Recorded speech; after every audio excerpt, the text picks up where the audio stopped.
more on to the second part, management of pain, that is on opioids, which will be taken by Dr. Mary Abraham. I hope all of you are familiar with her, who was our last week faculty. Madam, over to you, ma'am. Welcome. Ma'am, can you unmute from your end?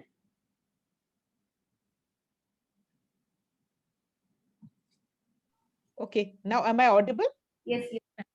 Okay, so thank you once again for giving me an opportunity to speak to you. I had spoken, I think, a couple of weeks ago on step 1 and step 2 drugs. And now I'll be talking about the step 3 drugs of the WHO analgesic ladder. Okay, next slide. So I'd mentioned that step 3 is strong opioids. Okay, step 1 was non-opioid drugs like paracetamol and NSAIDs. Step 2 was weak opioids, and step 3 is now strong opioids. So in this talk, I will be briefly talking about the various strong opioids that are available to treat cancer pain, and briefly on the mechanism of action, some practical aspects about the use of opioids, and some side effects of opioids. We need to be familiar with everything so that we can give proper care to our patients who are on opioids. Because what we don't know, then we cannot see. Only what we know, we can see. So if we know about the side effects, about the mechanism of action, about the drug-drug interaction, then we can detect it also and treat them, and it will be safe. The safe use of opioids can be practiced in cancer. Next, please. So as usual, whenever you want to give any analgesic, you need to assess the pain properly. This is the sheet anchor of pain management. You need to assess whether the pain is nociceptive or neuropathic. What is the intensity of pain? Is it mild, moderate, or severe? And we have various scales like the visual analog scale and the numerical rating scale that help us detect the intensity or severity of pain. Okay. So having known that, we can start with the treatment of pain. Next, please. So this is again briefly about the analgesic ladder, which I spoke to you about. And we are now talking about the last step or the third step of the ladder, which is a strong opioid. Next, please. And like I said, using this ladder, up to 76% of patients, even with severe pain, can get pain relief. So that is a good thing about using the WHO analgesic ladder. And like I also mentioned, all these drugs are given orally. They are given by the clock, and they're given by the ladder and individualizing to the patient. I hope you remember all that, what I told last time. Next, please. Now, let us have a little bit of an interaction. And so I will start off with one Mr. X. He is, next please. You can see that he's in very severe pain. He's clutching his mouth with pain. So he's a 56-year-old man with a carcinoma of the larynx, and he has pain around the neck. Okay, here. The pain is 10 out of 10, that it is very severe, it is sharp, there's no radiation. It lasts for 2 weeks. For the last 2 weeks, he's unable to sleep. So how will we manage this pain? Next, please. So before going on to how we are managing the man, he has come to your OPD and he's got the severe pain. So can someone tell what to do for this person? Do we start with step 1 for him and then go to step 2 and step 3? Or is there a better way of managing his pain? Yes?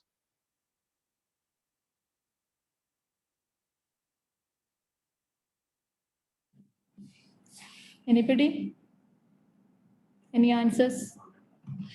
Yeah, round of morphine. So you want to start with morphine. So how will you give morphine for this person? He's having a pain in the neck, Hmm. so will not be able to take orally. No, he can. At the moment, he can take orally. But when a person is coming with such severe pain, orally it will take few hours for it to stabilize and get the effect. So you may need, and since he has come to you in the OPD, you can also try to gauge what is the level of morphine he requires, how much oral he will require. Does he require 5 milligrams every 4 hours? Does he require 10 milligrams? Because if you give 5 milligrams, it's not effective. He'll still suffer with pain for the next 2-3 days. So we do what is called an intravenous morphine trial. Okay. Okay. So what is this intravenous morphine trial? Next, please. So in this, since he's come to the OPD, you have the facility to give him that. So you put a cannula and put on a monitor, check his pulse oximeter, pulse, blood pressure, and start giving. Okay, you will give 10 mg oral morphine, you said, but we don't know whether that is too much or it is too little, right?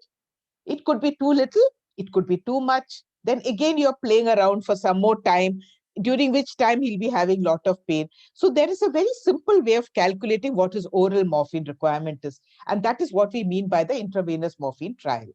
So first you have put a cannula, then you put on a monitor, check his pulse, blood pressure, and his respiration. And also you can even put on a pulse oximeter.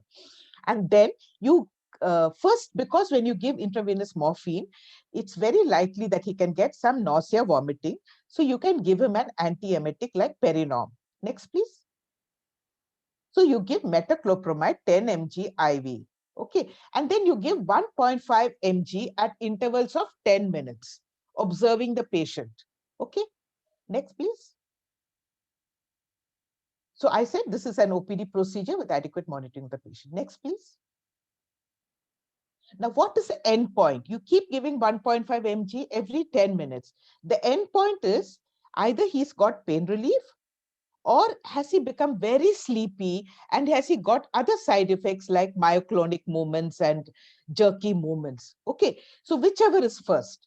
So after that particular dose of morphine, if he has got pain relief, then you know that this is the amount of morphine intravenous that will cause pain relief. But before that, if he gets too drowsy or he gets other side effects like CNS side effects, then you have to stop giving the morphine. Okay? Because you don't want to have side effects of morphine also. Your idea is to know how much morphine he requires for his pain relief. Next, please. So this is the chart that you're maintaining when you're giving an intravenous morphine trial. You note the pulse rate, respiratory rate, blood pressure, pulse oximetry, and then you maintain the pain score, see if it's drowsy or not, and what is the dose of morphine given. So first you're given 1.5 mg, and the pain, that time the pain was 10 out of 10, right? But after 10 minutes, you find that the pain has come to 7. Now that is also not adequate. Okay, yeah, this patient is an opioid naive patient. Yeah, I got the message. Now the pain is 7. Now 7 is also very severe pain. So you give another 1.5 mg morphine. Then after 10 minutes, when you assess at 10:20, you find that the pain score has come to 4.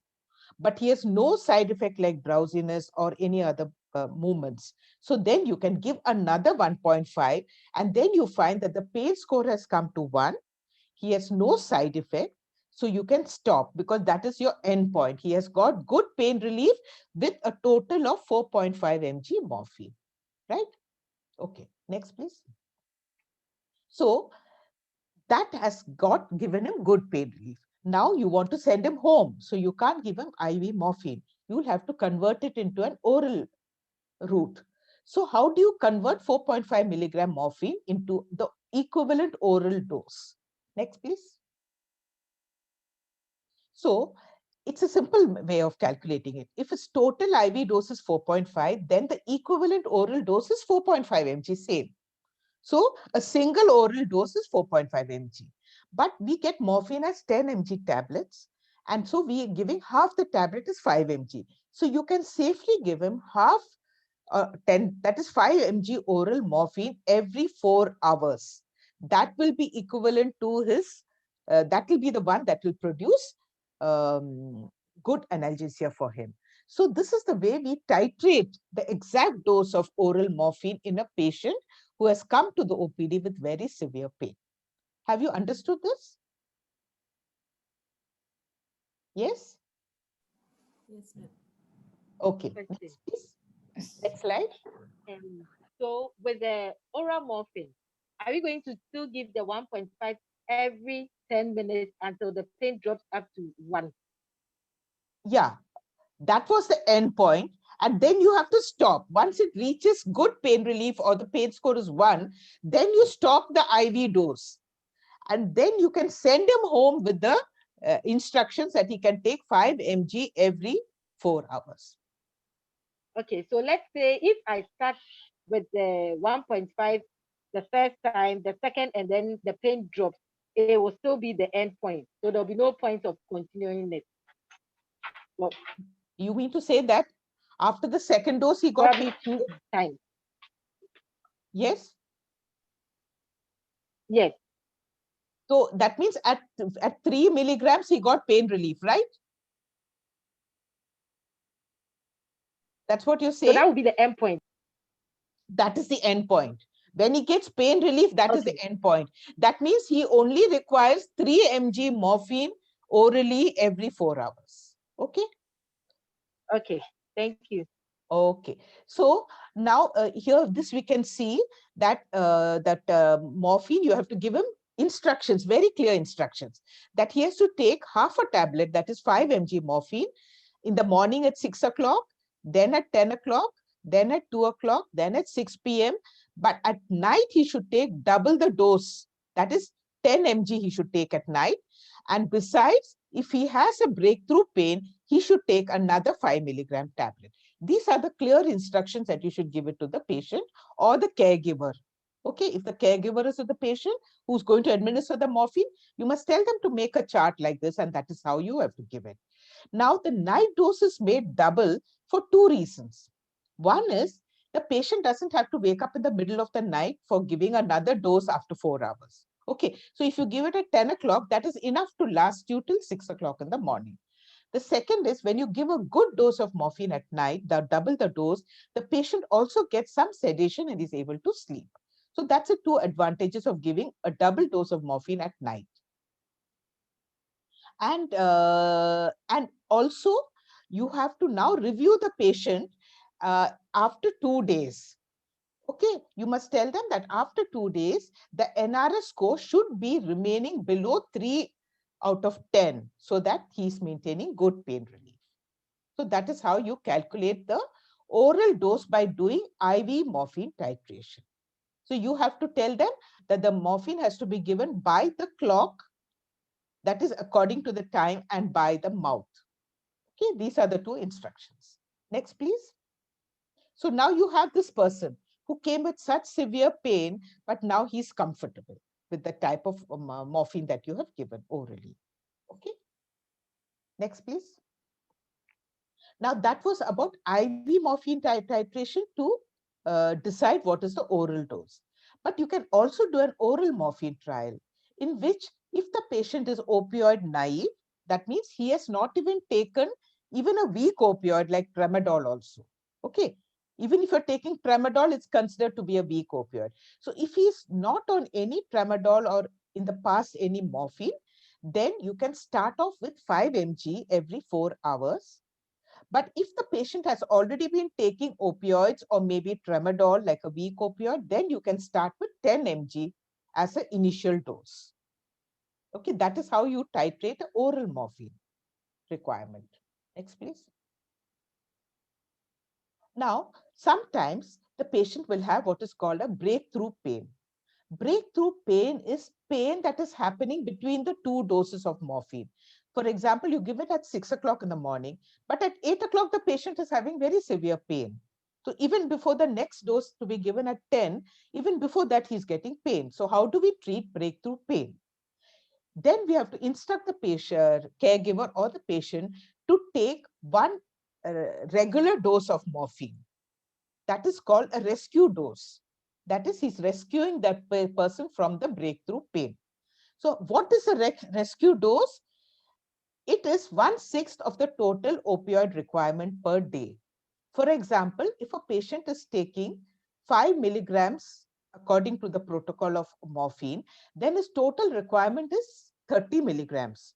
So a rescue dose is 30 by 5, which is equivalent to 5. So that dose can be given as a rescue dose even even in between the 4 hours. Okay, that is how you treat breakthrough pain. So those instructions have also to be given very clearly to the patient. Next, please. Now, supposing the patient has requiring maybe 3 rescue doses. A person is taking 10 mg morphine every 4 hours, but in between he has had to get 3 rescue doses.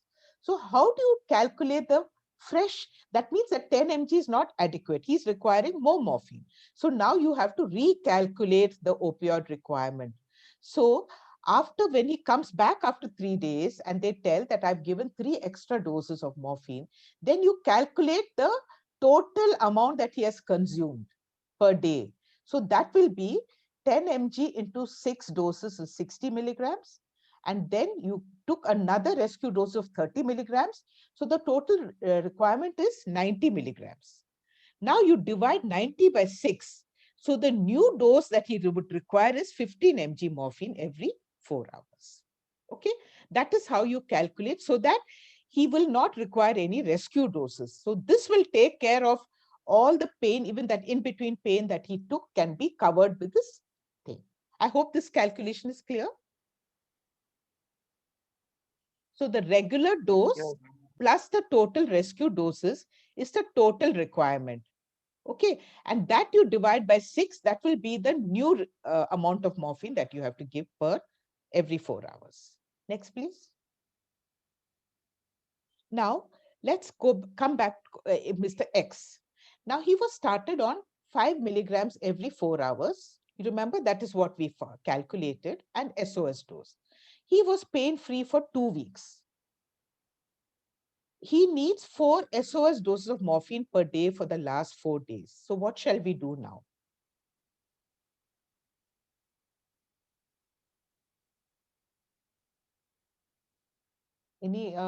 Based on what I told you, can anyone give me the answer? Anybody?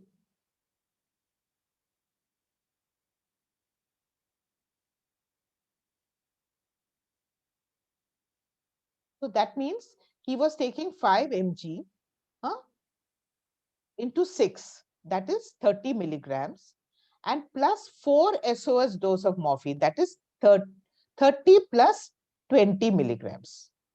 So his total requirement was 30 plus 20 is equal to 50 milligrams. So now when you want to calculate the fresh dose, you have to divide that by 6. That will be the new dose of morphine that you have to give him. Okay. Next, please.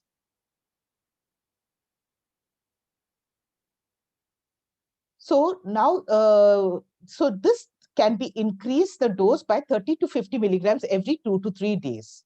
So if a person is getting 5 milligrams and he's requiring more than 2 PRN doses, then you increase it by 50%.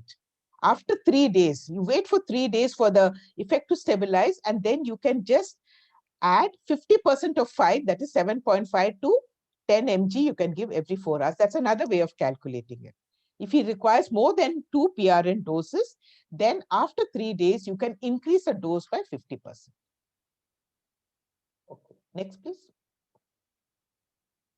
So how frequently would you give the SOS morphine? Supposing at 6 o'clock, you've given morphine, and at 7 o'clock, he's complaining of pain. Can we give it? Yes, you can give it. Okay. It can be given every hour. Why is that so? Because we all know that morphine gets absorbed from the small intestine, and then from there it enters the portal circulation, and then it goes to the liver where it is metabolized. Okay. And then the metabolites are the one that is causing pain relief. So this takes a total of half an hour. So that is why the peak effect of morphine is seen in 1 hour. So you should wait for 1 hour before we give another dose of morphine. So if he has pain at 6 o'clock, don't give it at 6:30, but rather give it at 7 o'clock, because by the time the peak effect of morphine will come on. Next, please. So how does morphine act? Now, morphine is what is called an opioid agonist. There are certain receptors called the mu receptors, and morphine attaches to the mu receptors and produces the pain relief. Okay, now, like I mentioned, it is metabolized in the liver. It is absorbed from the small intestine. It goes through the portal circulation into the liver. And in the liver, it is metabolized to two major metabolites. One is morphine 6-glucuronide and one is morphine 3-glucuronide. Now, morphine 3-glucuronide is, I think I've written it wrong. Actually, morphine 3 is 55% and morphine 6 is 10%. Sorry, that is up. I should be interchanged that number. So it is the morphine 6-glucuronide, which is the active component that is producing pain relief. So morphine produces its effect through its metabolites. So morphine 6-glucuronide produces a pain relief, whereas the morphine 3-glucuronide will produce the side effects of morphine. Okay. Now, when there is renal dysfunction, because morphine is excreted in the kidney. So when there's renal dysfunction, these accumulates, that is morphine, M3G and M6G, they accumulate and they cause the side effects like respiratory depression and sedation. So in all patients with renal dysfunction, you have to use morphine very carefully. So to summarize, morphine is metabolized in the liver, converted into these two products, that is M6G and M3G. M6G produces the pain relief and M3G produces the side effects. All this is excreted through the kidney. So when there's a kidney dysfunction, these metabolites will accumulate, causing the side effects of morphine. That is a summary of the whole thing. Next, please. Now, Mr. X's pain, we discussed about Mr. X. He was taking 10 mg morphine every 4 hours. But he's saying that every 4 hours, it's so difficult to take it, 6 o'clock, 10 o'clock, 2 o'clock. Can you give it to me less frequently? So what will you do?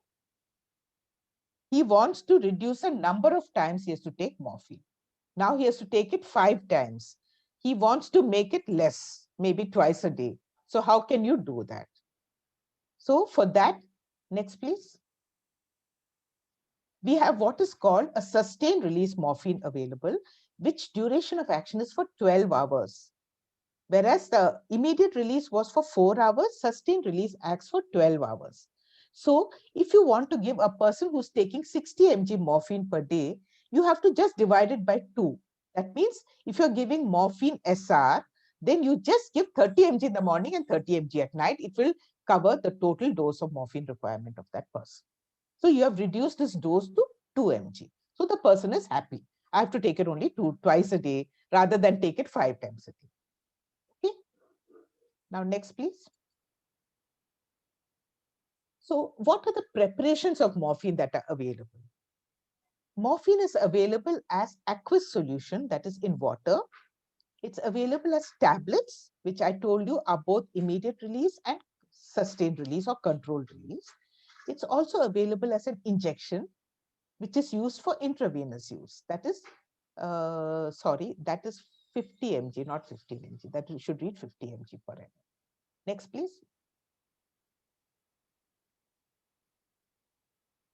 Next slide.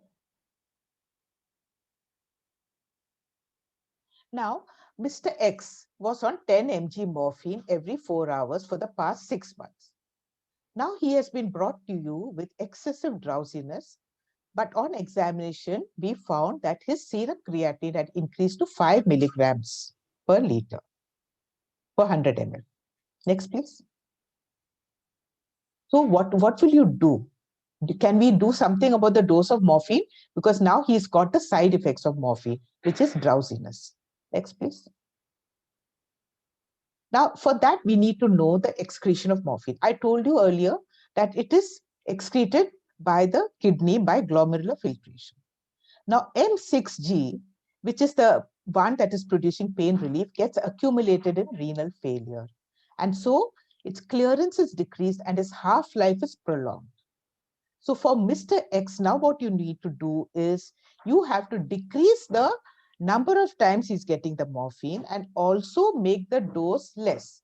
That is, instead of 5 times a day, you can come down to 3 times a day. So you have to reduce the dose, or you may have to change the opioid and give a different preparation, because he's gone into toxicity because of the renal failure. Next, please.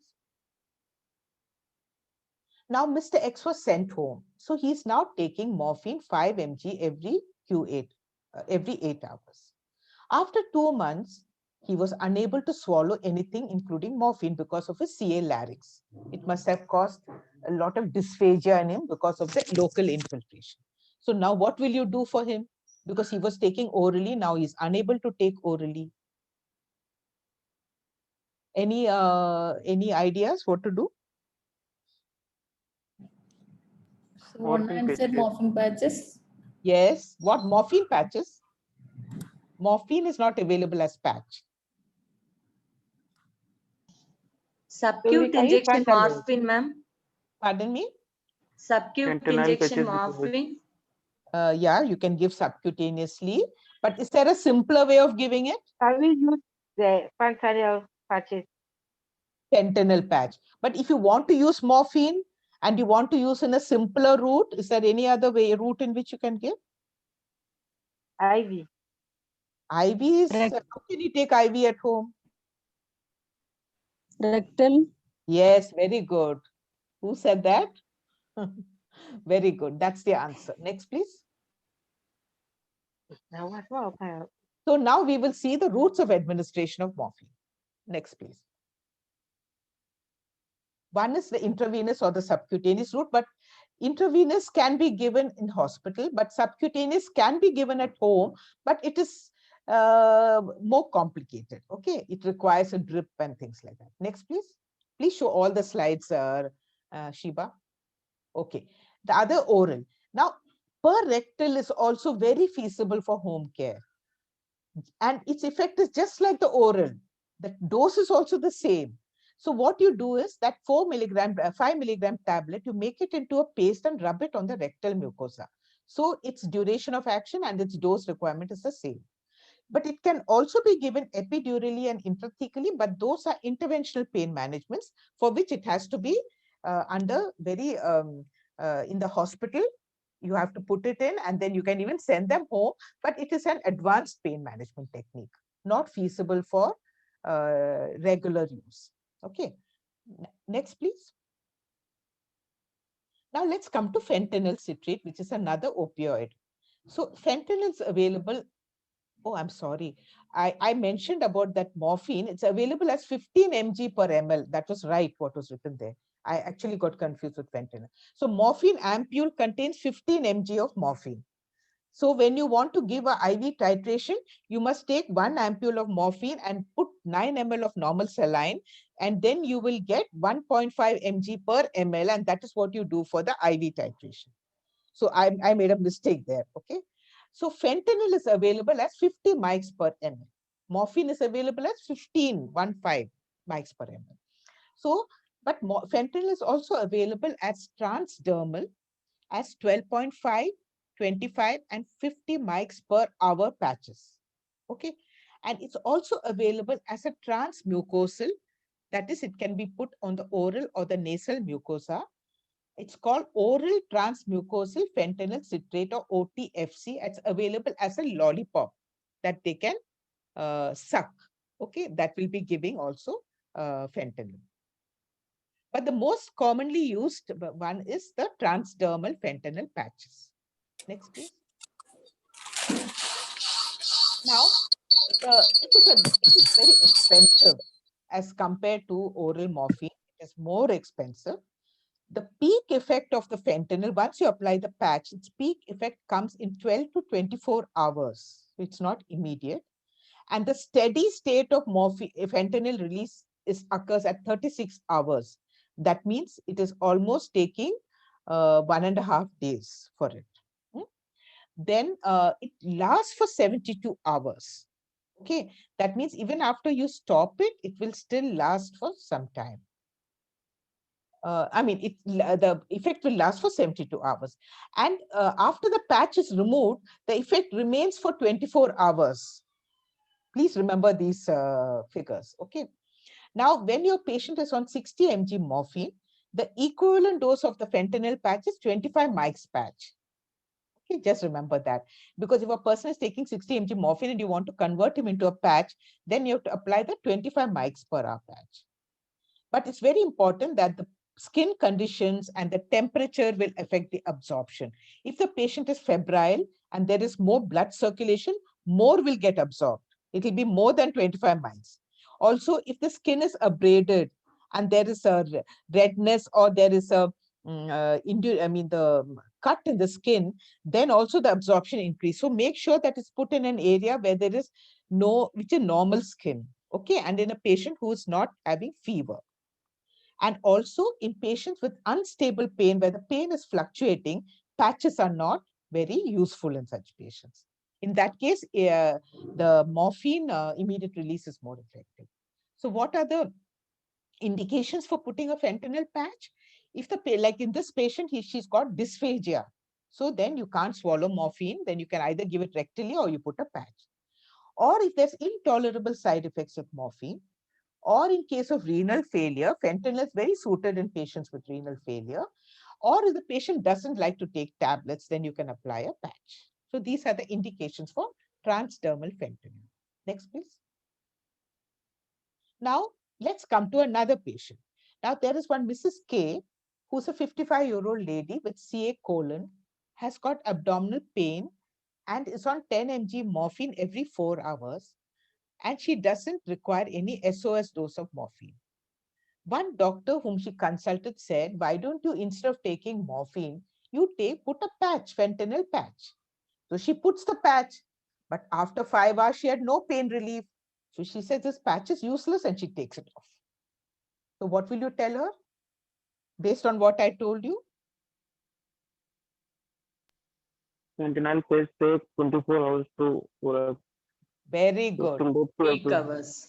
To 24 hours. So Yeah. after 5 hours, if she had no pain relief, you must tell her that you have to wait for longer. But Longer. till then, you may have to continue giving her the Morphine. Okay. Yes, very good. So that means you're listening to what I'm saying, right? Yes, ma'am. Very good. Next, please. Okay. Now we come to another case scenario. A 70-year-old man has got CA lung. He has got neuropathic pain of the right upper limb due to the nerve infiltration. I mentioned what is neuropathic pain, right?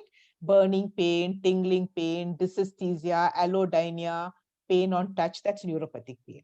So this gentleman is on 10 mg morphine every 4 hours, along with antidepressants for the neuropathic pain and anticonvulsants also. So he's on amitriptyline 75 mg and pregabalin 150 mg BD. So he's getting the nociceptive drug, the neuropathic drugs like antidepressants and anticonvulsants. I think I had explained all that to you in my last presentation. Okay. Now, he comes to the clinic and he has got delirium and myoclonus, but doesn't have pain relief. So what is happening is, he's not getting what he requires, that is pain relief, but he's getting the toxic effects of morphine. Okay, now how will you manage this patient? Any ideas?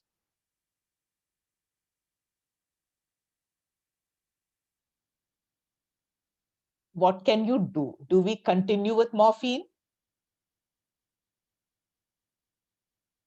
Can we continue with morphine considering that he's getting the side effects of toxic effects of morphine? No, ma'am. Change with No. fentanyl patches. Yeah. So one answer is fentanyl patch, but then just remember that he also has a neuropathic pain. Paracetamol and tramadol, ma'am. Calpol T. Oh, see, when a person is already on step 3, you can't go back to step 2, right? He requires step 3 drugs only. He can't come down the ladder. Okay, you have to put him on the same strong opioid only. You can't come down to a weak opioid. He'll definitely have pain. Methadone, ma'am. Very good. Who gave that answer? What's Parvati, your ma'am. name? What's your name? Parvati, ma'am. Parvati, very good, Parvati. So the answer could be methadone. Okay, because that is available in our country. Huh? Okay, next, please. Now let's discuss about methadone. So methadone is also a step 3 opioid, a strong opioid, and it's available. It contains the isomers S-methadone and R-methadone. They are present in this particular tablet. Now it has 3 ways of action. The first is it acts as a agonist, opioid agonist, by acting on the receptors for opioid, that is the mu, delta, and kappa receptor. Okay, so first of all, it acts like morphine, that is, it acts as a opioid agonist. But besides that, it also has an NMDA antagonist property. NMDA receptors are also present and it is basically for neuropathic pain. It is called N-methyl D-aspartate. That's what NMDA is. So what is a commonly used NMDA antagonist that we are using, particularly in anesthesia and all? Any idea? Ketamine. Have you heard of ketamine? Yes, ma'am. Yes, I also discussed ketamine. You remember in my slide last presentation, I said that in severe neuropathic pain, NMDA antagonist like ketamine is a step 3 of the neuropathic pain ladder. If you have gone through my presentation, then you'll remember. Okay, that is, ketamine is normally an anesthetic, but in sub-anesthetic doses, it is good for neuropathic pain.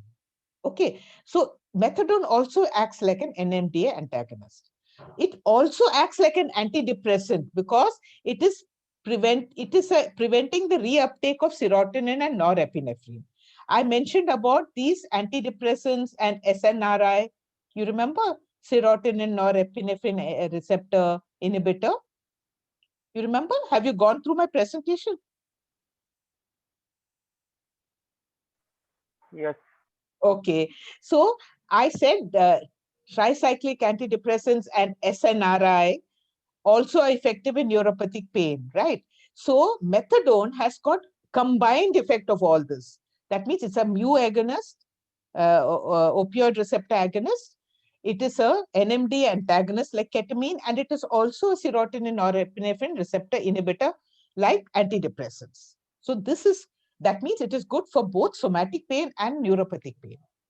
Okay, so this gentleman has got CA lung with neuropathic pain. So he's having the side effects for morphine. So methadone would be the ideal drug to give it in this person. But it has got one problem. That problem is that it acts on a gene called human ether agogo related gene. Please don't remember that thing. Just remember HERG gene. That is present on the surface of the myocardium. By combining with that, it can produce a toxic cardiac side effects. That is, next please. Okay, it produces a toxic effects like QT prolongation. And so it can cause a very bad kind of ventricular arrhythmia called torsades de pontis. It is a very, very malignant kind of a ventricular arrhythmia. So that risk is there with methadone. That is the very severe risk, but otherwise it is very good. But normally in the doses that we are using in palliative care, which is very low, this chance of cardiac toxicity is not there. Okay, but at the same time, we should monitor for it. So how is the excretion of methadone? Just remember, while morphine and all were excreted by the kidney, methadone is excreted through the gut. So because of that, even in patients with renal problems, you can give methadone. Like in this gentleman who has got a high creatinine, you can prefer to give methadone as compared to morphine. Okay. Next, please. So if you remember this flow chart, this is a simple way of giving methadone. Now, first you see whether the person has a reliable caregiver. The caregiver should be able to give the drug properly, monitor for side effects. If he has a reliable caregiver, then you can go ahead and give methadone. But if he has no reliable caregiver, do not start methadone. Now, next question you have to ask is, is there any history of sudden cardiac death in your family? Or is there any people with congenital prolongation of the QT interval. That means in the ECG, where those changes there in any of your family members, or do you have anything like that? If they have, or is a history of sudden cardiac death, don't give methadone. If there is no history, please go ahead and give methadone. Now, to give the initial dose, you don't really need to do an ECG, because in the ECG, you must look for the QT prolongation. Okay. But in the first dose, you don't have to give it because we're starting at a very low dose. So if the person is getting 60 mg morphine per day, then you start in a dose of 2 to 7.5 mg of methadone. Okay. But if the person is getting oral morphine between 60 to 200 mg or 199 mg, then see if the patient is less than 65 years. If he's less than 65 years, then you can give in a ratio of 10:1. That means if the patient is getting 60 mg morphine, you can give 1 milligram of methadone. And similarly, as you grow older, you have to decrease the dose. But if the oral morphine dose is more than 200 mg per day, then you must tell them to come to the hospital for methadone administration. It's better not to give to the patient at home. So that is a very simple flow chart for starting methadone. Remember two things: reliable caregiver. Number two, is there a history of sudden cardiac death in the family? Those are the two contraindications. Otherwise, you can safely start methadone. But while you're giving methadone, and when they're coming for follow-up, it is better to get an ECG done to see whether the ECG is normal or is there any QT prolongation. Because that is the one limiting problem of methadone. Next, please. Now, if a patient is opioid naive patient who has not taken opioids earlier, and the patient is having moderately severe pain, then you can start in a dose of 2 to 7.5 mg orally per day. Next, please. But if the opioid tolerant patient, I mentioned it earlier also, if it is less than 60 mg, then you can start in a dose of 2 to 7.5 mg. That is called the oral morphine equivalent, OME. Okay. And if the, again, I said between 60 to 199 mg, and if it's less than 60 years, the conversion rate is 10:1. And if it's more than 200 mg, then and more than 65 years, then you have to come down accordingly. Next, please. So when you're giving morphine, you have to be very careful for drug-drug interaction. So that can cause increased toxicity and the risk of this torsades de Pontes or the ventricular arrhythmia. So you have to be very careful. And there's a whole lot of drugs in which you have to be very careful when you're giving methadone, right? Then also you have to calculate the opioid equivalent dose, like I mentioned earlier, and you have to wait for 5 to 7 days for stabilization. Morphine, you can get stabilized in 2 days. Okay, but in methadone, you have to wait for nearly 1 week for the dose to be stabilized. So do not change the dose before 7 days. Do not escalate the dose before 7 days. Whereas morphine, every 3 to 5 days, you can keep increasing the dose. Next, please. So this is how the methadone tablet is available as 5 milligram per tablet, or in a solution, it is available as 5 mg per ml. So it can be available as solution and as a tablet. Next, please. And it's available in India also now. Next, please. So if you look back, the drugs that are agonist, that is the opioid agonist drugs are morphine, pethidine, methadone, fentanyl, tramadol. All of them are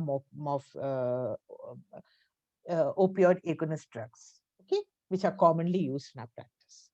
Now, what is, when there's agonist, that means there's an antagonist. So supposing a person has got a toxic dose of morphine and the patient has gone into respiratory depression, can we antagonize that effect of morphine? Any answer? Can we give anything antidote so that we can decrease that dose of morphine, remove it from that receptor where it is attached, because it is causing respiratory depression? Atropine. Not atropine. The antagonist is, next, very good, naloxone. Naloxone. Next, please. So the two, so like I said, antagonists, how do they act? Because where that morphine has got attached to the receptor, when you give an antagonist, it will actually displace it from the receptor and attach it. So the morphine effect will go off. Okay, so the two antagonists that are available are, next please, naloxone and naltrexone. And naloxone is the one that is commonly being used. But just remember, when you give naloxone, along with the antagonism of the side effects, even the pain relief is also antagonized. So the patient will start developing pain also. Next, please. Now, when you're giving any of these strong opioids, there are certain side effects and there are certain toxic effects. There's a subtle difference between the two. Side effects are those adverse effects that are occurring with therapeutic doses of the drug. That means you're giving 60 mg morphine according to your titration, but the patient is getting all these side effects. You're not exceeded the dose, but the patient is having side effects. That is happening in therapeutic doses. So what are the side effects of morphine or of opioids? Constipation, nausea, vomiting, sleepiness, drowsiness, tiredness, itching, dry mouth, and urinary hesitancy. Okay. Next, please. Now, constipation. That is 95% of patients with morphine will have constipation. So they say that whenever you write a morphine prescription, the same hand should also write the laxative. A morphine prescription is not complete until you have written the laxative also. It could be any laxative, but a stimulant laxative like bisacodyl is what should be ideally given. And that is what is popularly called as Dulcolax. Okay. So that is a stimulant laxative because morphine is causing relaxation of the intestine and the stimulant laxative is stimulating the gut so that the bowels are passed regularly. So remember, this is happening in all patients, practically all patients of morphine. So you need to give a laxative. Next, please. The next important side effect is vomiting and nausea. Now, this is occurring only in 1/3 of patients, and it happens only in the first few days. So it is self-limiting. After the first few days, it is becoming all right. So you may have to give an antiemetic in the first few days. And it is producing the vomiting by stimulating a center in the brain called the chemoreceptor trigger zone or CTZ. So you need to give a drug that acts on the CTZ. So what are the drugs that are given for the vomiting due to morphine? Next, please. Haloperidol, or called Serenase, metoclopramide or Perinorm, and domperidone or Domstat. So these are the drugs that are given for the vomiting caused by morphine. Next, please. Now, sleepiness and tiredness. This can also happen in 1/3 of patients on starting the morphine, but just remember that is self-limiting.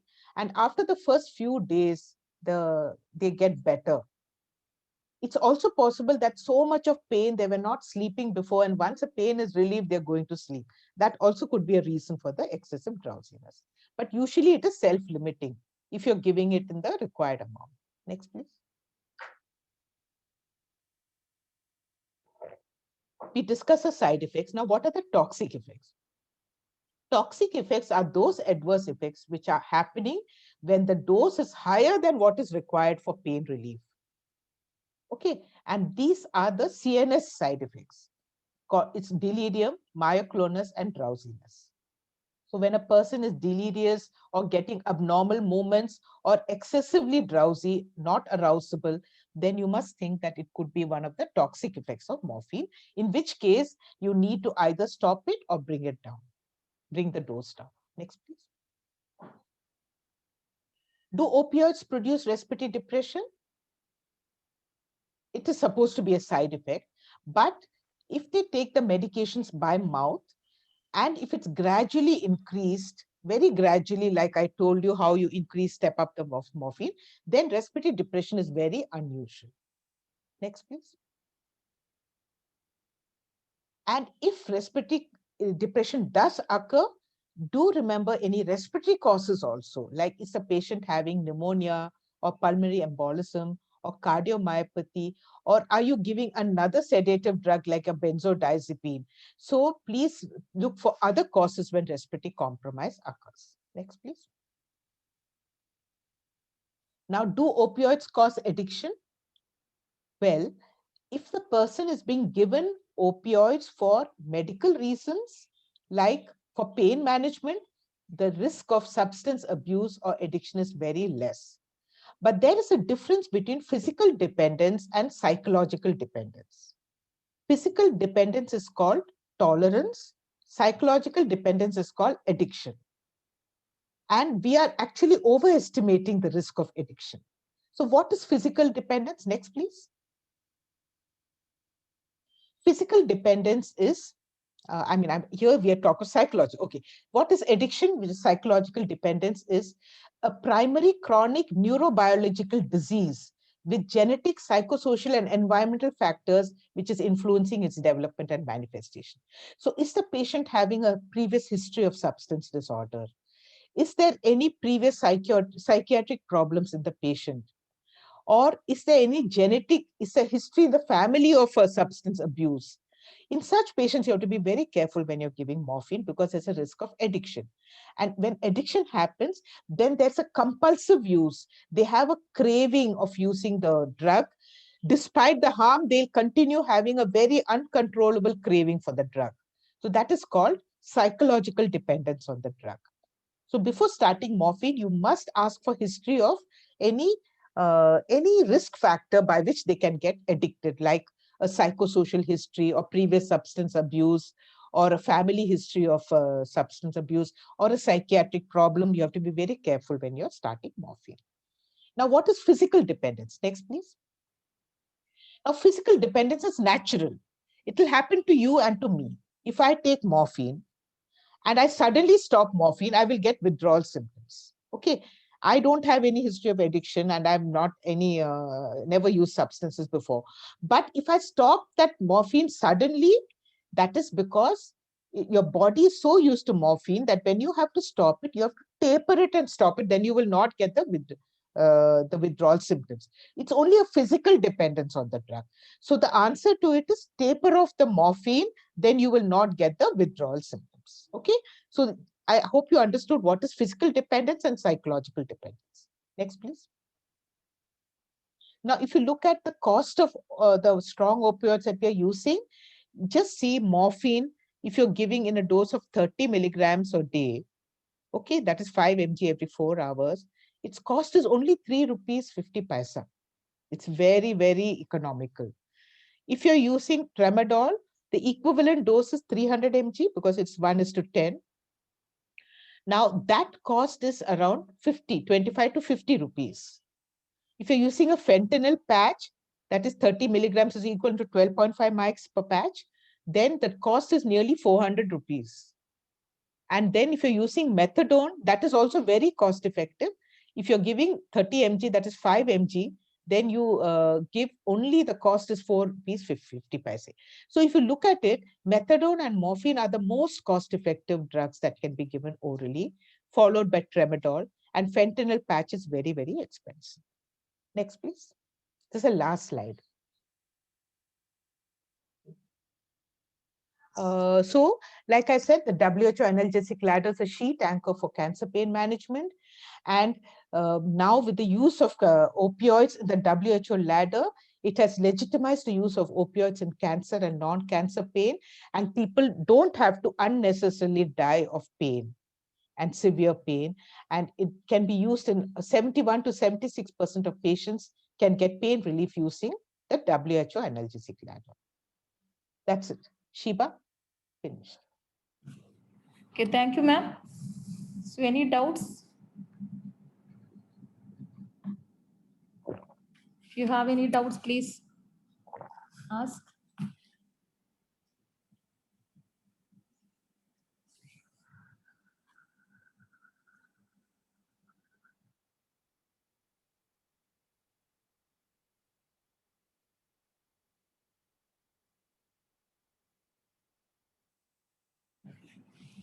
Anybody? Is Okay, it clear what I said, or do they need doubts? Madam, one question. My patient is using 10 milligram, 6 tabs per day, but pain is not reduced. Again, we start 20 milligrams. The question. So if the pain is not reduced, you don't just double the dose. If the patient is getting 10 mg per day, then you have to increase the dose by 50% only. Okay, so that means 10 mg, you have to make it 15 mg per day. That is how you do. Every 3-5 days, you have to increase it by 50%. But if the patient is taking 2.5 mg per day, then you can double the dose to 5 milligrams. But if the patient is taking 5 and above, then every 3 to 5 days, you have to increase it by 50%. And then every 3 to 5 days, you keep increasing the dose. So better you can ask them to take a rescue dose. Yes, So in based on between, they the- have to take yeah, rescue dose, and then you have to calculate the total. calculate, yeah. Based on the rescue dose, you have to increase Yeah. the dose. Yeah, 30 the to rescue dose can 50%. be given every hour. Okay, but then at the end of the day, you must calculate the total number of rescue doses that were given and then add it to that. And then you have to calculate the requirement again. Okay.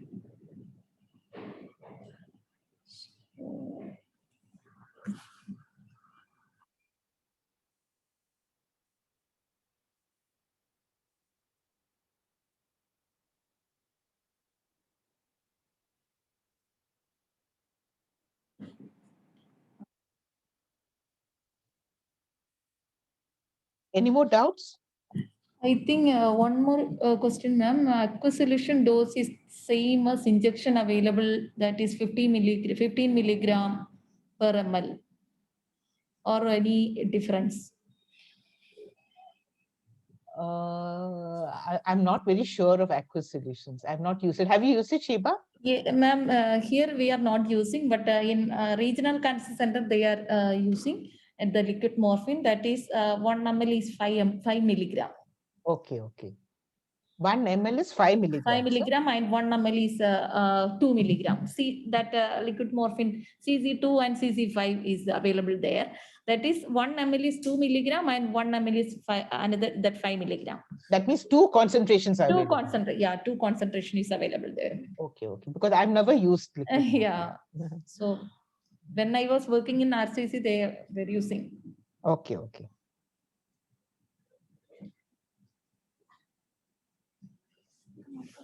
Oh. Can you give fentanyl patches and use morphine as breakthrough pain? Yes, you can use that for the, if you are using fentanyl patch, you can use morphine for a breakthrough pain. If they have developed any pain in between, you can use morphine.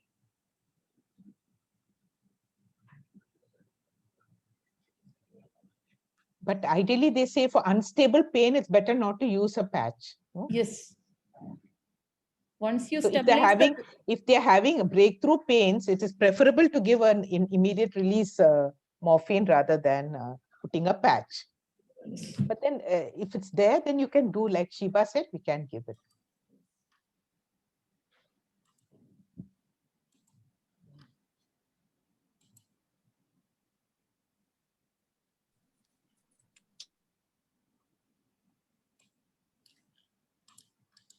Any other doubts? Sheba, this is the same group I took last time also? Yes, last week, ma'am, last week. Okay, okay. NSAID, you. Right. Yeah.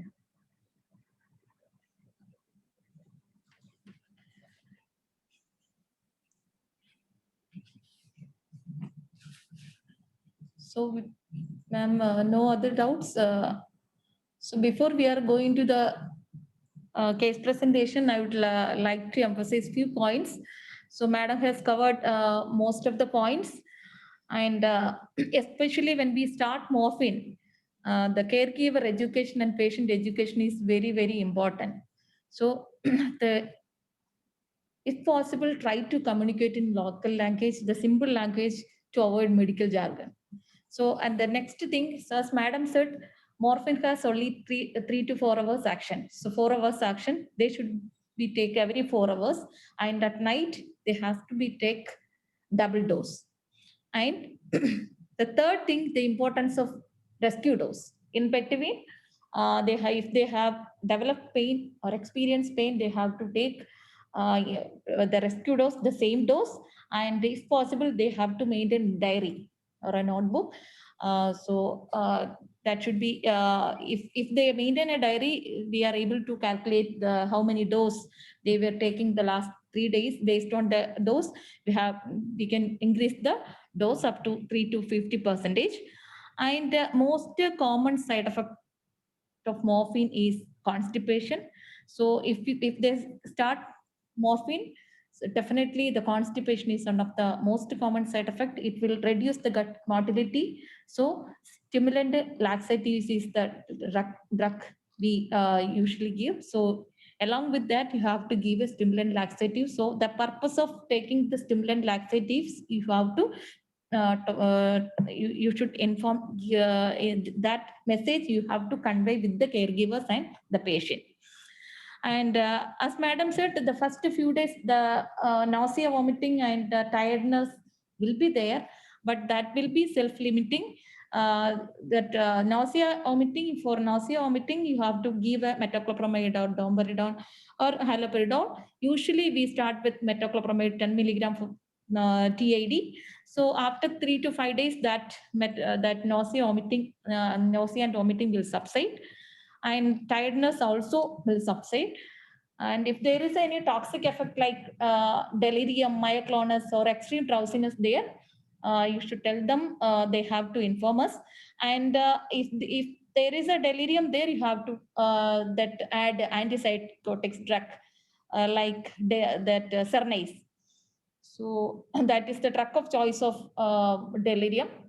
And if there is a extreme myoclonus and drowsiness there, try to reduce the dose, not stop the morphine. So you have to skip 1 or 2 dose and watch for the patient's response, and you have to reduce the dose of morphine. Instead of 10 milligram morphine, you have to reduce 5 milligram morphine based on the pain assessment. And the other family member, the important the message you have to communicate with the patient and caregivers, that should not be used to any other person in the family. Usually on a medication chart, we usually write this for pain.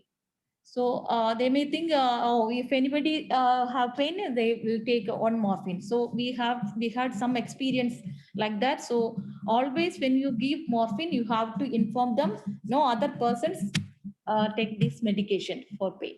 Okay, this is unless there is a doctor's prescription, no other will be taken the morphine. That is the important message you have to convey with the patient and caregivers. Madam, any other points you want to convey? And also this NDPS Act, they should know about the NDPS Act, Narcotic Drugs and Psychotropic Substances Prevention Act. So because it comes under very draconian law called the NDPS Act, so it is very important that there should be no misuse of this morphine. It should not be, it's only given by recognized medical institutions. And for that, you need a special prescription called the DD-12 form. Without that, it is not given by any other, anybody cannot stock the drug. So it is available only in selected outlets called the recognized medical institution. And that is to prevent the misuse of morphine, abuse and misuse of morphine. And so it's also very important that strict instructions to be given to the caregiver that this should be kept very, very closely monitored. Nobody else should be used, like Shiba said. It is only for the patient and it should not be misused by anyone. Okay. So that is very important. That's a big responsibility when you're prescribing morphine and you're giving tablets for 1 month. So you're giving a whole lot of tablets. So it's very important that it is used only for that person who's having cancer pain, nobody else. Because this is a very, very strict law against the substance abuse in our country. Thank you, ma'am. Can we move on to the case presentation, ma'am? Yes, yes. Sister Marina? Yes. Yeah. Yes, ma'am. So you can Good start. afternoon, everyone. I am Marine, staff nurse, and also a counseling psychologist. I am working in Reverend George Mathon Memorial Hospital as part-time as a staff nurse in between. Where is Keep this up- hospital, Marie? It is in Mallapalli. Mallapalli, okay. Yes. So when I'm working as a psychologist, I also work there in between in the night shift. Hmm? Yes. Can we move to the next slide, please? Yeah. So the patient is 55 years old, female, diagnosed with carcinoma pancreas. Next, please. The presenting complaints is pain abdomen, backache, lack of appetite, dizziness, decreased sleep, and constipation. The patient was diagnosed with diabetes since 2015 and was on oral hypoglycemics. Later, patient had complaints of pain abdomen on the right side since 2019 May. She had undergone treatment for 6 months in different hospitals. In November, she was diagnosed to have CA pancreas. A surgery was done in RCC Trivandrum and underwent chemotherapy 3 times a week for 6 months.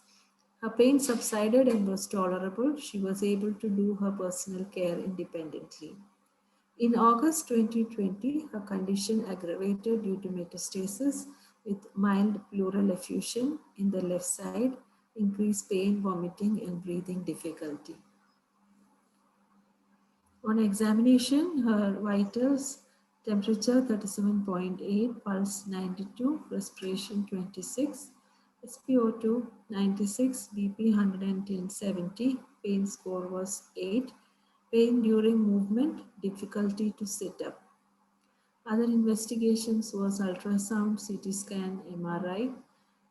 Report shows a solid cystic lesion 7.85 into 7 centimeter extending into the left perinephric space and lower thorax with periosteal thickening, pleural effusion in the left lung. Next slide, please. Treatment and significant investigation.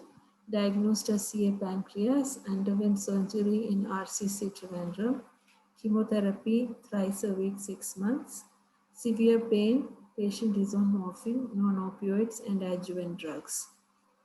Next, please. Psychosocial aspects. Patient is married. Her husband is 62 years old and daughter is 27 years old, only one daughter. She's married and has a 3-month-old son. Daughter is a dentist. She's taking care of her mother. They depend on agriculture and personal resources for financial needs. Son-in-law is working abroad. Patient is a Roman Catholic. The priest and church members visit her and pray for her, which was much appreciated by her and the family. Right now, the medication, tablet morphine 10 mg, 1, 1, 1, 1, and 2. That is the dose given. And tab aceclofenac 10 mg BD, tab gabanuron NT 300 1 HS, injection tramadol SOS, tab dalcolax 2 HS, syrup cramafin plus 15 ml HS, and enema SOS. The main concern, the patient is in pain during movement while sitting up. She is not able to sit up or do her personal care independently. Loss of appetite, very little food intake, severe constipation, breathing difficulty. Patient was diagnosed with CA pancreas in November 2019. She underwent surgery and chemotherapy. She was in remission until August 2020 when she developed pleural effusion and metastasis with solid cystic lesion to perinephric space and lower thorax. At present, she has pain while moving, loss of appetite, and severe constipation. She is on morphine. Discussion points. Patient finds it difficult to depend on others for her needs. She says she wants to die than living in pain and dependency. Her wish is to walk to the veranda and sit there without anyone's help. She was very sad because she says that it's better I am not alive because I am troubling everybody. That was her main concern when I happened to talk to her.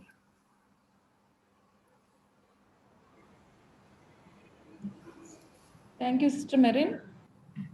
Thank you. Anybody would like to need any more clarification? Like to ask anything, you have to ask. Otherwise, we can move on to the discussion points. Madam? Yeah.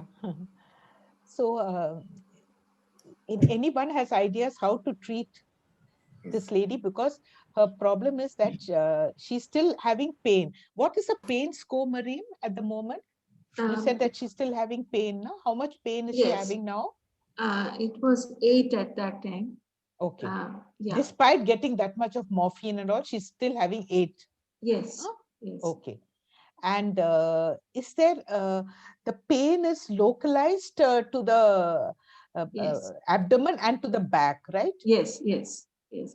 She finds it difficult to breathe because I think that lesion is touching somewhere on the thoracic wall.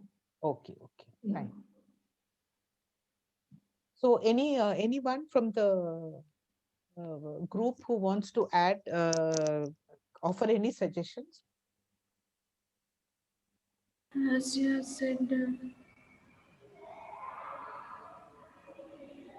Yes.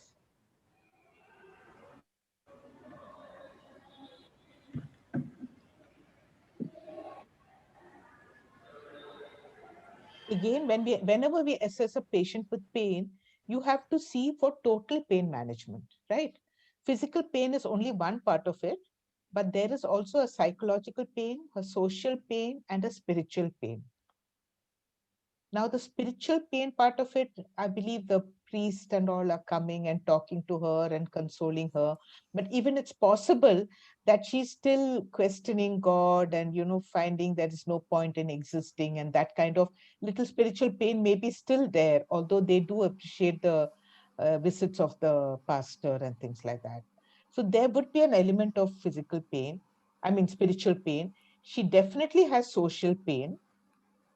Yes, Because actually, I did not mention it here, but as you have noticed, the daughter's husband is coming. So she wanted to go to her husband's place, and she's a mother is little worried, like what will happen if she goes that side for a while. So this is creating some anxiety. plus the daughter herself has a 3-month-old son, which requires lot of attention, so the only child, and that child has a small baby and a husband abroad.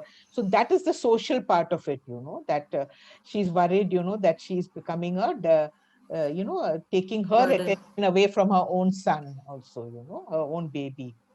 So, and the financial part is also there because of the financial problems that they're having, that depending on the agriculture and things like that. So there is some amount of financial pain. Psychological pain, yes, she has a lot of psychological pain in which she feels that she doesn't want to be dependent on anyone for her daily needs. Huh? And and she may be anxious, and she may be depressed. She may be having fear of the future. Am I right? Yes, yes. Okay, so there could That be is what. anxiety, depression, and all in addition to all this. Huh? Yes. So, and then of course, the physical pain is also very much there. So she requires total pain management. Yes, ma'am. Addressing all the aspects of the thing. So, if you want to look at the physical pain part of it, any further medicines that anybody would like to add to this? See, if she's taking 10 mg at 60 milligram per day, but have we ever thought of increasing the dose of morphine? No, so far it was not done, but I think it has to be increased. No, you can keep going up on that dose. If the pain happening with 60 mg, then according to the protocol for giving morphine, you can keep escalating the dose. Every 5 days, you can keep increasing the dose Okay. till the pain relief is there or till the side effects appear, right? Okay. So that you have to Yes. watch for the side effects, toxic effects of morphine. If it's not there, then you can keep increasing. The side effects can be tackled with medicines like constipation, nausea, all that, can be handled with medicines. But when there's a toxic effect, then you can't increase it further. So I feel there is a role of increasing the morphine. Okay. Secondly, you have given GABA neuron NT. Yeah, that is very good, because even if they have pain like due to pancreas, there will definitely be involvement of some nerves also. So gabapentin NT is a good idea to give. Okay, that is good. Aceclofenac, yes, you can add an NSAIDs. So either aceclofenac or even paracetamol also can be given in that place. Huh? And then, but I don't know whether there's a role of giving tramadol SOS, because we should never combine a weak opioid with a strong opioid.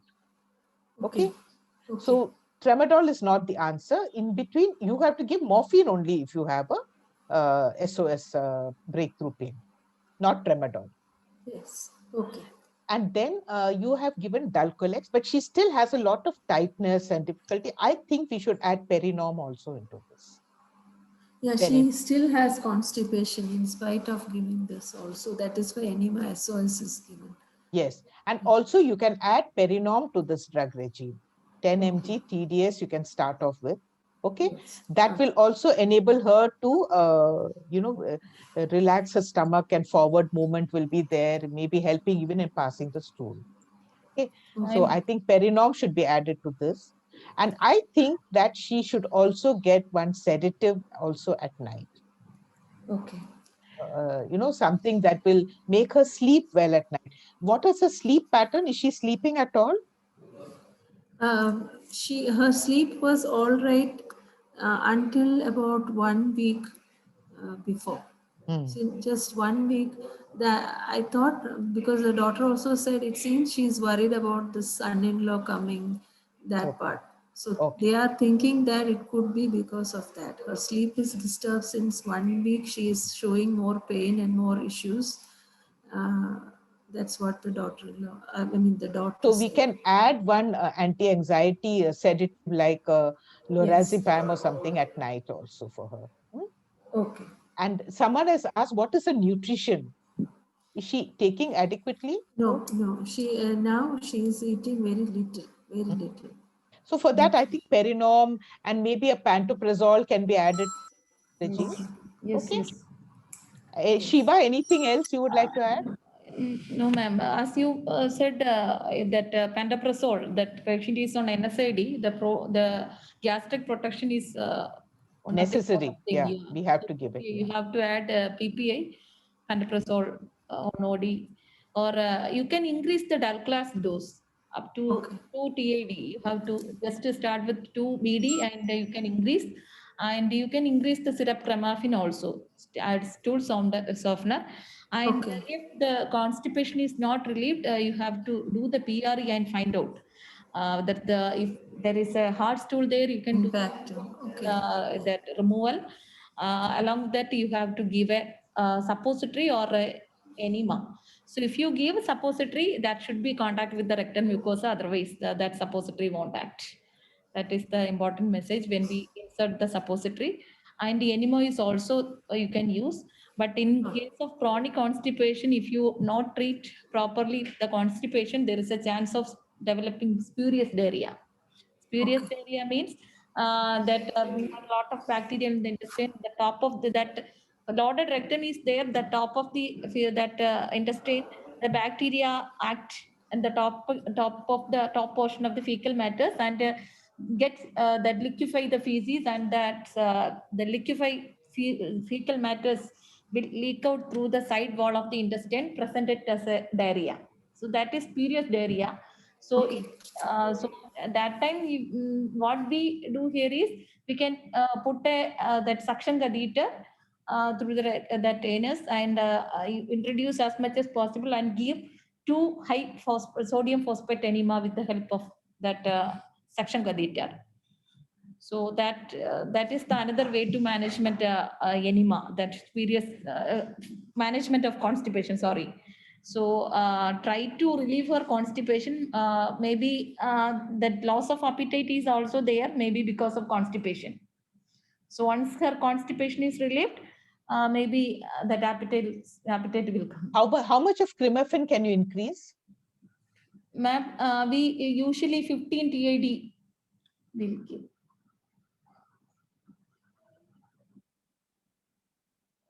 15 ml TID you can give. So better you can increase the Dalcolas stimulant laxatives, maybe because of that morphine, no. So maybe the constipation because of morphine, you can increase the stimulant laxatives. BED and then TID. Yes. So that is how you're trying to handle the physical pain. Yes, ma'am. And the physical symptoms. Constipation, yeah. And the psychosocial aspect, like you are a counselor, no? So you maybe have to talk to her quite a bit. Huh? And also by, you know, I mean, how else can you handle this, Shiba? Psychosocial aspect. Yeah, psychosocial aspect is also we had a lot of experience. If there is any such psychosocial problem there, psychosocial issues there, if you increase more than 100 milligram of morphine, that patient won't get adequate pain relief. That is my experience. Once we explore their psychosocial problems, if we give some suggestion on that, that pain will subside. It's my experience. One patient here, he has lot of pain, 10 out of 10. We started dextropropoxyphen first, and then the next week the patient come and said, no, the pain is not controlled. But then doctor had morphine again, not controlled. Then we talk to the patient that the caregiver with his wife. Then only we find out that lot of psychosocial issues were there. He has 3 daughters. One got married. One was studied in 9th standard, and the second one is second year TTC. But they are both staying.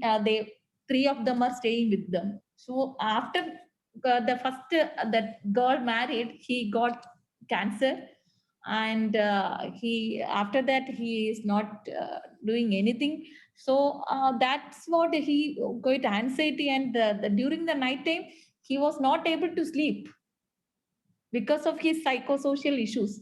Once what we did was we gave some educational support to the children, all those things. After that he said, okay, now I will be I am happy. So now that time that patient pain relief comes under 5 out of 10, then 4 out of 10. That so explanation of psychosocial issues is very, very important. So if there is a psychosocial issues there, definitely the physical pain will increase.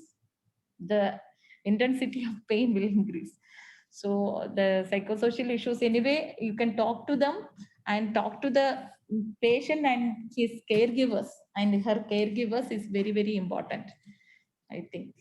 And ma'am, what do you think? What is the role of methadone? That movement like pain is also there. If possible, that pain? She says that the patient is difficult to, I think. Yes, patient has difficulty to sit up because it is touching somewhere on the chest, inside the growth inside. So she's experiencing severe pain. And movement like pain is also there, right? Yes. So when she's moving, when there is movement, she has pain. Madam, what do you think, ma'am? That is because of the pain only, na? Because of her cancer only. It's not for, I mean, I don't think there's a requirement of methadone in this patient. Pain during movement is because of her cancer per se only. Because it's a large mass. No? So that is why pain will happen on movement. So that's not a problem. That is required. It's a somatic pain only. And she has a pleural effusion also, sister. Is it right? Yeah. Ma'am? But is that yes, she has effusion minimal? How much is it like? Is it sufficient to tap the fluid? It depends on the X-ray finding. How is it, mild pleural effusion or moderate or severe? We don't know. It wasn't mentioned there. I did not check Because that if part. it's only mild, then it can be left. But if it is a significant pleural effusion, then maybe a tapping would help also, you know, pleural tap. Okay. Yes. As madam said, sister, you can increase the dose of morphine. You can ask them to take a rescue doses. In between, if she develop pain, they can take rescue doses. Based on the rescue doses, you have to increase the dose. And add stimulant. You can increase the dose of stimulant laxatives for prevention of constipation, and increase the stool softener also.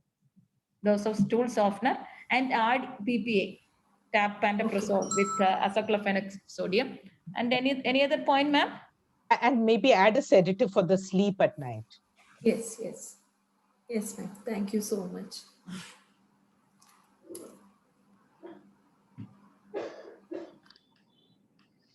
And along with that, you have to explore the psychosocial issues. Yes, that's very important. Yeah. See, any other points, team? Any other?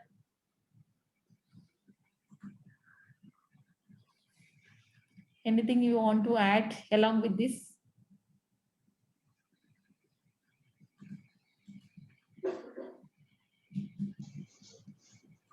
Same condition of the patients also, if they are going and talking with the patient, they feel a little comfort, no ma'am? Yeah, that's true. People with similar problems can, you know, for example, there are people who are cancer survivors, you know, if they go and talk, they will have gone through it, no? So they can give a lot of encouragement and hope to the people also, you know, or even, so, yeah. And many cancer survivors are volunteering for this kind of social work also.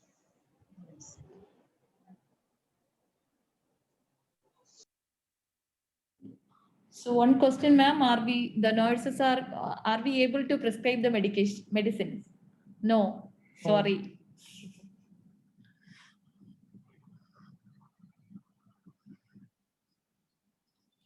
Prescription is by the doctor, but the nurses can administer that. So, but in palliative care, during the home visits, the doctors may not be available always. But based on our that assessment, you can contact through over the phone. You can do some adjustment, some modification for the previous medication, or you can able to add with the support of doctor. So, without a doctor's order, we can't. Anyway, that was a good presentation. And Yes, hope we took some take-home points from that. Yes, yes, ma'am. Yeah. Can we wind up, ma'am? Yes, yes, fine, no problem. Okay, thank you, ma'am, for the yeah. thank you, ma'am, for the excellent presentation, and thank you, Sister Marin, for the good presentation. Thank you all. Thank you, Shiva. Thank you, everyone. Thank you. Thank you, ma'am.